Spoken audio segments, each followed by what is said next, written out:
नमस्कार, स्वागत है आपका न्यूज 24 पर। वक्त निष्पक्ष न्यूज का है। तमाम बड़ी खबरें लेकर मैं हूं आपके साथ मकसूद खान।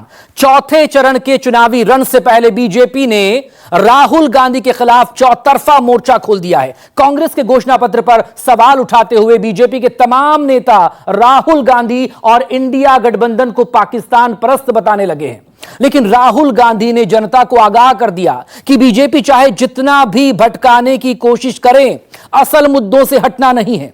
वो भटकाने की कोशिश करेंगे लेकिन भटकना नहीं है। असली मुद्दा महंगाई, बेरोजगारी है। वे झूठे वादे करते रहेंगे, हम सरकार बनते ही 30 लाख सरकारी नौकरी देंगे। मोदी ने करोड़ों युवाओं को बेरोजगार बनाया। अब हम एक नई योजना ला रहे हैं, पहली नौकरी पक्की। मतलब 1 साल के लिए इन कंपनियों में, पब्लिक सेक्टर में, प्राइवेट सेक्टर में, सरकारी अस्पतालों में, सरकारी ऑफिसेज में हिंदुस्तान के सारे बेरोजगार युवाओं को हम अधिकार देने जा रहे हैं। 1 साल की नौकरी, बेहतरीन ट्रेनिंग और 1 साल में 1 लाख रुपए आपके बैंक अकाउंट में। इंडिया की सरकार, इंडिया गठबंधन की सरकार 4 जून को बनेगी। 15 अगस्त तक हम इन पे कार्रवाई करके ये जो नौकरियां हैं आपके हवाले शुरू कर देंगे, देना शुरू कर देंगे। 30 लाख सरकारी नौकरी और शिक्षित बेरोजगारों को सालाना 1 लाख रुपए की अप्रेंटिसशिप का अधिकार। तेलंगाना की चुनावी रैली में भी राहुल गांधी ने वही गारंटियां दोहराई जो जनता के बीच कांग्रेस में भरोसा जगाती दिखी। लेकिन रैली से पहले ही राहुल ने जनता को सत्ता की चालों से सावधान किया। तर्क ये कि बीजेपी भरमाएगी, बीजेपी भटकाएगी, लेकिन आपको अपने मुद्दों से भटकना नहीं, रोजमर्रा की मुसीबतों पर ही टिके रहना। सत्ता को भी मूल मुद्दों से भागने नहीं देना। देश की शक्ति, देश के युवाओं, नरेंद्र मोदी के हाथ से चुनाव निकल रहा है। वो स्लिप कर रहे हैं और हिंदुस्तान के प्रधानमंत्री नहीं बनेंगे। उन्होंने डिसीजन ले लिया है कि अगले 4-5 दिन में आपके ध्यान को भटकाना है, कुछ ना कुछ ड्रामा करना है। आपके ध्यान को भटकना नहीं चाहिए। बेरोजगारी सबसे बड़ा मुद्दा है। नरेंद्र मोदी जी ने आपको कहा था कि 2 करोड़ युवाओं को रोजगार देंगे, झूठ बोला, नोटबंदी की, गलत जीएसटी लागू की और सारा का सारा काम अदानी जैसे लोगों के लिए किया है।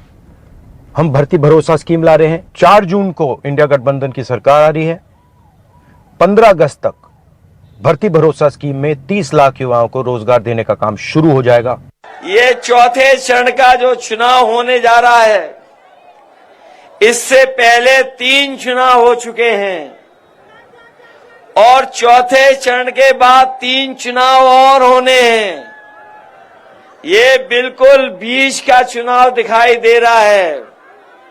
लेकिन जो भाषा हमें सुनने को मिल रही है बीजेपी के नेताओं की, इससे लग रहा है कि बीजेपी के लोगों का बैलेंस डगमगा गया है और ऐसा डगमगाया है कि सभी बुनियादी मुद्दे भूल गए हैं। वो ये 2024 का जो चुनाव है, ये राहुल गांधी वर्सेस नरेंद्र मोदी का चुनाव है। ये चुनाव वोट फॉर जिहाद, इसके अगेंस्ट वोट फॉर विकास का चुनाव है।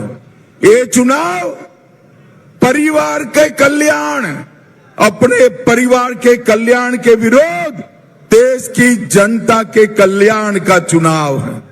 ये चुनाव राहुल गांधी की चाइनीज गारंटी के खिलाफ मोदी जी की भारतीय गारंटी का चुनाव है। भैया ने 4000 किलोमीटर की पैदल यात्रा की। किस लिए? जनता की समस्याओं को सुनने के लिए, ये जानने के लिए कि आपके जीवन में कौन सी ऐसी मुश्किलें हैं जिनसे आप जूझ रहे हो। सबसे पहले जो हम वादे करेंगे वो ऐसे वादे होने चाहिए जिनको हम पूरा कर सके। दूसरा, जनता के साथ बहुत अन्याय हुआ है इन 10 सालों में। जिस तरह से मोदी जी की सरकार चल रही है उसके बारे में मैं आपको बाद में विस्तार में बताऊंगी। लेकिन भैया ने कहा कि जिस तरह से ये सरकार चल रही है एकदम इस देश के गरीब को सत्ताधारी बीजेपी लगातार कांग्रेस के मैनिफेस्टो को लेकर झूठ और अनर्गल बातें कर रही, मंगलसूत्र, मुस्लिम और पाकिस्तान तक का जिक्र कर रही। लेकिन राहुल के बाद अब अखिलेश यादव ने भी दावा कर दिया कि बीजेपी हार की आशंका से डिप्रेशन में आ गई। सत्ता की भाषा ही इसका सबूत दे रही। पाकिस्तान राहुल बाबा पर बहुत खुश है। हर रोज राहुल बाबा का समर्थन पाकिस्तान के लोग कर रहे हैं। आज सुबह सुबह मुझे दिल्ली में एक पत्रकार ने बताया कि भाई ये पाकिस्तान राहुल बाबा का समर्थन क्यों कर रहा है। मैंने पत्रकार को कहा, मोदी जी सर्जिकल स्ट्राइक और एयर स्ट्राइक करते हैं, राहुल बाबा सवालिया निशान उठाते हैं, मोदी जी नक्सलवादियों को, आतंकवादियों को मारते हैं, राहुल बाबा सवाल उठाते हैं, मोदी जी सीए लाते हैं, ये कहते हैं हम सीए वापिस ले लेंगे, और इसलिए पाकिस्तान का पूरा एजेंडा अगर भारत में कोई आगे बढ़ाता है तो ये राहुल गांधी की कांग्रेस पार्टी बढ़ाती है। ये सरकार वाले सोच रहे हैं कि अब उनका क्या होगा। भाषा बदल गई इनकी कि नहीं बदल गई।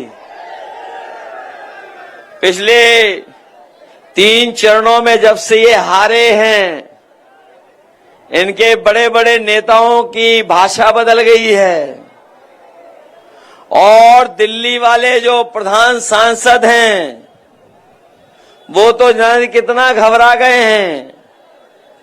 अब तो वो अपने ही खासम खास लोगों के लिए बुरा भला कह रहे हैं, जो सबसे करीब थे उनके, जो दाना पानी का इंतजाम करते थे, उनके खिलाफ ही हैं। बताओ, अपने लोगों के खिलाफ ही नहीं हो गए। नरेंद्र मोदी जी ने अदानी जैसे लोगों के लिए काम किया। 10 साल हिंदुस्तान के airports, ports, infrastructure, defence industry सारी की सारी नरेंद्र मोदी जी ने अदानी को दी। हालत यह है कि 22 लोगों के पास उतना ही धन है जितना 70 करोड़ हिंदुस्तानियों के हाथ में है। उन्होंने 22 अरबपति बनाए। अब समय आ गया है हमें करोड़ों लाखपति बनाने हैं। हर परिवार में से एक महिला का नाम चुना जाएगा और उस महिला के बैंक अकाउंट में इंडिया गठबंधन की सरकार 10,000 नहीं, 50,000 नहीं, 70,000 नहीं, 1 लाख रुपए बैंक अकाउंट में डालेगी। किसी